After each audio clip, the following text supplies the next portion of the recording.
Hello everyone, welcome back to my channel. How are you all? Hope you are doing well. In this video, we will discuss about the introduction of nervous system. So what is nervous system? जैसा कि हम जानते हैं कि human body में बहुत सारे nerves और सेल्स होते हैं, तो इस कॉम्प्लेक्स कलेक्शन ऑफ नर्व्स और स्पेशलाइज्ड सेल को हम नर्वस सिस्टम या न्यूरॉन्स कहते हैं। इस डायग्राम में भी गिवन है कि ह्यूमन बॉडी की काफ़ी नर्व्स शो हो रहे हैं जो कि different parts of the body में सिग्नल पास करते हैं। इन शॉर्ट, नर्वस सिस्टम में बहुत सारे नर्व्स और सेल्स होते हैं जो कि पूरी बॉडी में सिग्नल्स ट्रांसमिट करते हैं। हमारी बॉडी के दो मेजर कंट्रोल सिस्टम्स होते हैं। फर्स्ट है nervous control system and second है endocrine control system. Nervous system जो होता है वो बहुत फास्टर होता है as compare to endocrine control system. Nervous system दो पार्ट्स में डिवाइडेड है। फर्स्ट है सेंट्रल नर्वस सिस्टम और सेकेंड है peripheral nervous system. Central nervous system हमारी बॉडी का मास्टर कंट्रोल यूनिट है जो कि हमारी पूरी बॉडी को कंट्रोल करता है, जबकि पेरिफेरल नर्वस सिस्टम हमारी बॉडी को आउटसाइड वर्ल्ड से लिंक करता है। Central nervous system further 3 parts में डिवाइडेड है: spinal cord, brain stem and brain.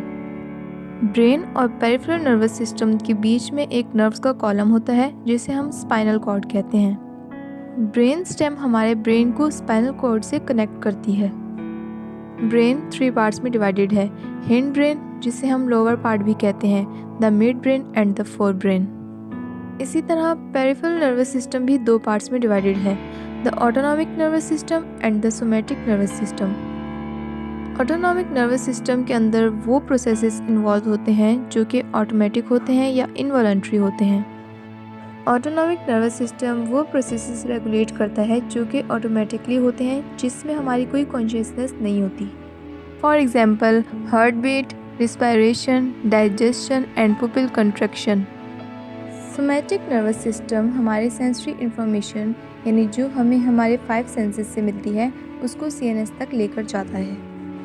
इसके अलावा ये मोटर कमांड्स को मसल्स तक पहुंचाता है और इसमें सारे वॉलंटरी एक्शंस होते हैं।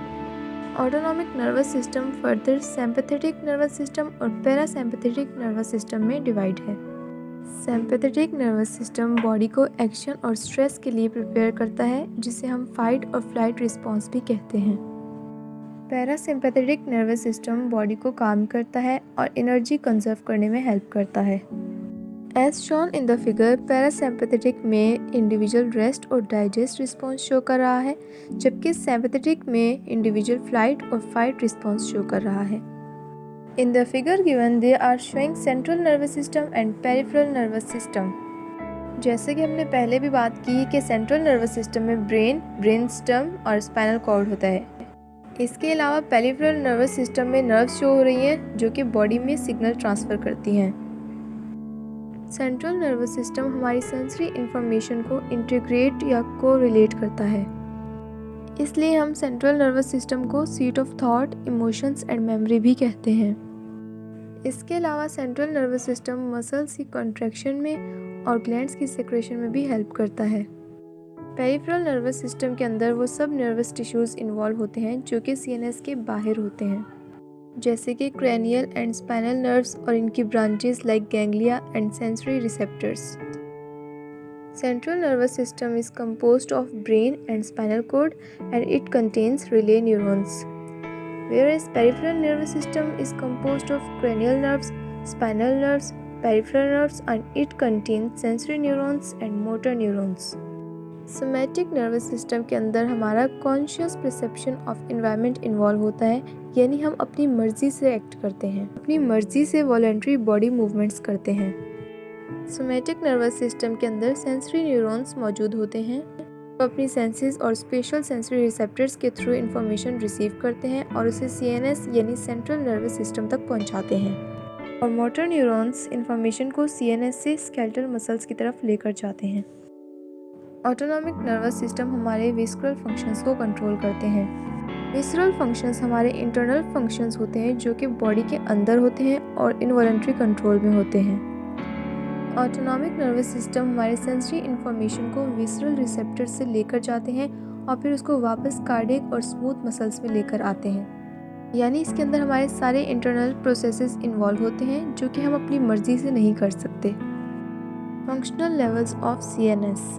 CNS के दो फंक्शनल लेवल्स हैं, spinal cord level and lower and higher brain level. It means इसके 3 स्ट्रक्चर लेवल हैं, first spinal cord level, second lower brain subcortical level and third higher brain cortical level. Here you can see the picture of human brain. CNS के functions में से first functional level spinal cord level है। Spinal cord level का function बहुत simple है, ये brain से information लेता है और ब्रेन को इंफॉर्मेशन देता है। सेकेंड लेवल है लोअर ब्रेन लेवल, जो सबकॉन्शियस फंक्शंस परफॉर्म करता है। लोअर ब्रेन लेवल हमारी विसरल एक्टिविटीज़ को भी रेगुलेट करता है। सबकॉन्शियस फंक्शंस हमारे वो फंक्शंस होते हैं जिनका हमें एक्सपीरियंस होता है, यानी अगर हम उसकी तरफ पूरा दिमाग लगाकर वो काम नहीं करेंगे तब भी हम उस काम को परफेक्टली कर सकते हैं। जबकि विसरल एक्टिविटीज़ हमारी इंटरनल एक्टिविटीज़ होती हैं, like digestion, respiration and heart beat. Last functional level higher brain level है, जिसे हम सेरिब्रम भी कहते हैं।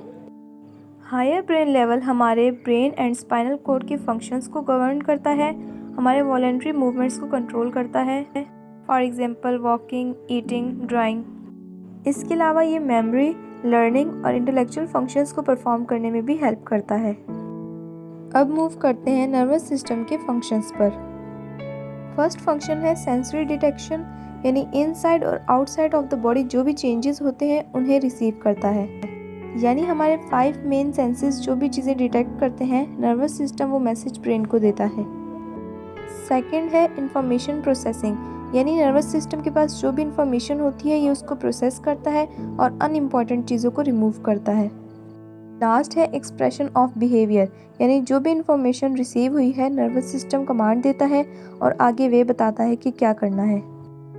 What are the cells of nervous system? As nervous system is divided into central nervous system and peripheral nervous system, and they are further divided into cells. The cells of nervous system are neuron and neuroglia, Schwann and satellite cells. Here is a picture of different types of cells. Neuroglia cells बहुत ज़्यादा तादाद में पाए जाते हैं। CNS में 90% sales neuroglia होते हैं। न्यूरोग्लिया सेल साइज में बहुत छोटे होते हैं और ये मल्टीप्लाई होकर बढ़ जाते हैं। ये सेल्स न्यूरॉन को फिजिकली एंड मेटाबॉलिकली सपोर्ट करते हैं और एक्स्ट्रा सेलुलर एनवायरनमेंट को मेंटेन करते हैं। न्यूरोग्लिया सेल्स के डिफरेंट फंक्शंस होते हैं, depend upon its types. First type is astrocyte, जो स्टार शेप होते हैं और न्यूरॉन्स को सपोर्ट करते हैं। सेकेंड टाइप इज माइक्रोग्लिया, जिन्हें इम्यून डिफेंस सेल्स भी कहा जाता है, जो कि सिर्फ तभी एक्टिवेट होते हैं जब कोई इन्फेक्शन हो जाए या कोई चोट लग जाए। Third type is epidermal cells, जो कि CNS की इंटरनल कैविटीज़ में होते हैं और फॉर्मेशन ऑफ CNS को कंट्रीब्यूट करते हैं। लास्ट टाइप इज ओलिगोडेंड्रोसाइट, जो कि एक्सोन्स के अराउंड इंसुलेटिंग मैरीन शेड बनाते हैं। न्यूरोग्लिया के तमाम सेल्स CNS में पाए जाते हैं। श्वान सेल्स और satellite cells peripheral nervous system के सेल्स हैं। श्वान सेल्स न्यूरॉन के अराउंड रैप हुए होते हैं और वो एक्सोन्स बनाते हैं, where as satellite cells nerves ganglia के पास पाए जाते हैं और वो न्यूरॉन्स को सपोर्ट करते हैं। Neurons are the structure and functional unit of nervous system. एक सिंगल नर्वस टिश्यू के अंदर बिलियंस ऑफ न्यूरॉन्स पाए जाते हैं। ये स्टिमुलाई रिसीव करते हैं और उन्हें दूसरे न्यूरॉन्स तक पहुंचाते हैं। न्यूरॉन सेल्स जो है brain, spinal cord and ganglia में पाए जाते हैं। क्योंकि ये माइटोटिक सेल्स होते हैं तो ये रीजनरेट नहीं हो सकते। Classification of neurons. Neurons are classified into unipolar, bipolar and multipolar. Unipolar neurons का सिर्फ एक ही पोल होता है, for example sensory neurons, either vision, taste, touch, smell और हेयरिंग।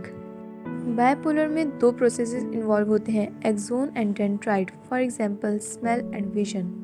मल्टीपोलर न्यूरॉन्स में बहुत सारे न्यूराइड्स होते हैं, single axon and many dendrites, for example interneurons and motor. Here is a picture you can see unipolar, bipolar and multipolar neurons. Depending upon the size, they are divided into Golgi type 1 and Golgi type 2. Golgi type 1 में neurons के पास long exons होते हैं, यानी 1 metre का axon होता है। इसीलिए Golgi type 1 में जो न्यूरॉन्स होते हैं वो लॉन्ग फाइबर ट्रैक बनाते हैं। such as pyramidal cells of cerebral cortex and Purkinje cells of cerebellum. इसी तरह से गोल्जी टाइप 2 के जो न्यूरॉन्स होते हैं, they have short axons. Depending upon functions of neurons, they are sensory, motor and interneurons. Sensory neurons जो है information को सीएनएस तक पहुंचाते हैं ताकि वो इस पर प्रोसेस करे। मोटर न्यूरॉन्स जो हैं सीएनएस की कमांड को इफेक्टर ऑर्गन्स तक लेकर जाते हैं, for example muscles and glands. Interneurons जो हैं एफरेंट और एफरेंट से सिग्नल्स को कैरी करते हैं और उनको चेन में कनेक्ट करते हैं। In the picture you can see sensory, motor and interneurons. There is cell body, dendrites and axons. इस पिक्चर में आप न्यूरॉन्स का स्ट्रक्चर देख सकते हैं। Neurons has many different parts. First is soma, which is also called cell body, जिसका size 5 से 140 micrometer तक होता है। सेल बॉडी के अराउंड प्लाज्मा मेम्ब्रेन होता है और सेल बॉडी के अंदर साइटोप्लाज्म एंड न्यूक्लियस होता है। Cytoplasm contain endoplasmic reticulum, Golgi apparatus, mitochondria, lysosomes, centrioles, microtubules and filaments. Second is dendrites, जो कि short processes of cell body होते हैं। dendrites के अराउंड माइलिन शेल्फ नहीं होती।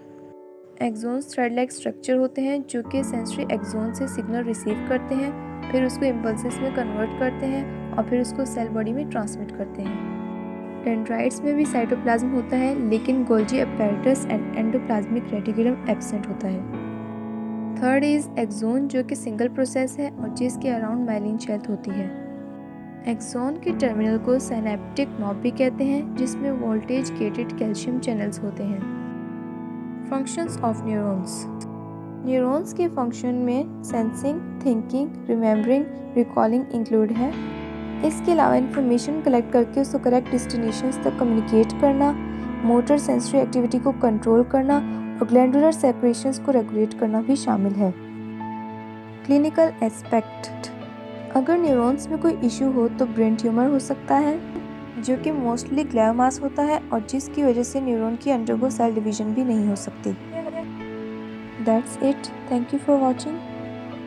If you like my video please subscribe, like, comment, share with your loved ones. Time to say good bye.